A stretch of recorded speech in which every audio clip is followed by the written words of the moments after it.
Assalamualaikum warahmatullahi wabarakatuh. Yang terhormat Ibu Dr. Herlawati SSI MM Mkom selaku dosen pengampu mata kuliah kecerdasan buatan. Perkenalkan, saya Rian Wijaya, anggota dari kelompok 1 dengan NPM 202210715308. Di sini saya akan mempresentasikan tugas kecerdasan buatan, yaitu pengembangan kecerdasan buatan dengan Python hingga aplikasi lanjutan. Saya akan membahas bab 5, yaitu Neural Network. Konsep dasarnya yaitu adalah model komputasi yang dirancang untuk meniru jaringan saraf biologis. Terdiri dari 3 layer, yaitu ada input, hidden, dan output. Sekarang kita masuk bagian perseptron. Apa sih perseptron? Yaitu unit dasar dalam jaringan saraf tiruan atau neural network yang digunakan untuk memproses informasi. Perseptron itu dibagi menjadi 2. Ada single dan multilayer. Single perseptron adalah model dasar yang bekerja sebagai alat klasifikasi sederhana dengan kemampuan terbatas dan menjadi dasar untuk multilayer. Yang kedua ada multilayer, yaitu terlihat rumit namun sangat fleksibel dan kuat dalam mengenali data yang kompleks. Sekarang masuk ke fungsi aktivasi. Fungsi aktivasi dalam neural network adalah komponen yang menentukan apakah neuron harus diaktifkan atau tidak berdasarkan input yang diterimanya. Model ini untuk mempelajari dan menyelesaikan masalah kompleks yang tidak linear. Fungsi aktivasi ini dibagi menjadi 2. Ada sigmoid function yang dikenal juga dengan istilah logistic function, akan menghasilkan nilai pada rentang 0 dan 1. Yang kedua ada rectified linear unit atau ReLU function.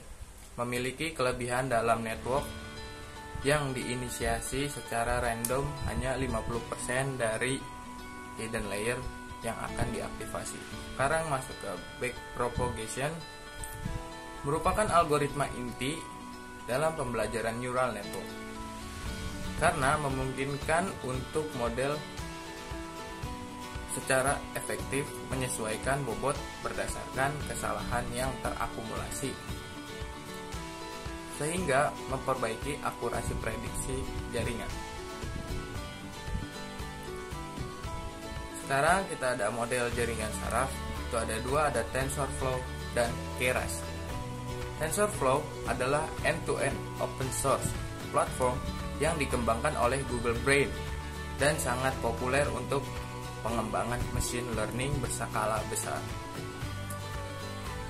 Memiliki ekosistem tools, library, dan sumber daya komunitas yang komprehensif dan fleksibel.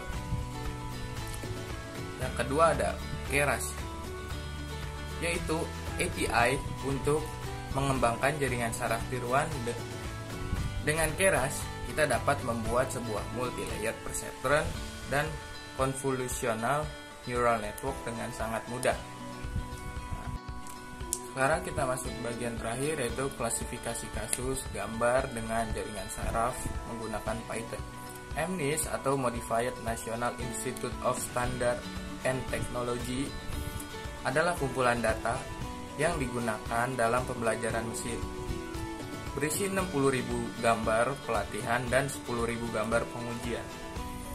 Berukuran 28 x 28 pixel yang menunjukkan angka tulisan tangan dari 0 hingga 9. Tujuan utamanya adalah untuk memprediksi kelas gambar pengujian dengan model jaringan saraf yang dilatih menggunakan data pelatihan. Nah, untuk menghasilkan gambar seperti di kanan atas ini, itu ada 6 tahap. Pertama itu ada pemuat data, yang kedua adalah pemuat model, ketiga ada pelatihan model, keempat adalah pengujian model, 5 prediksi model, dan 6 penerapan model.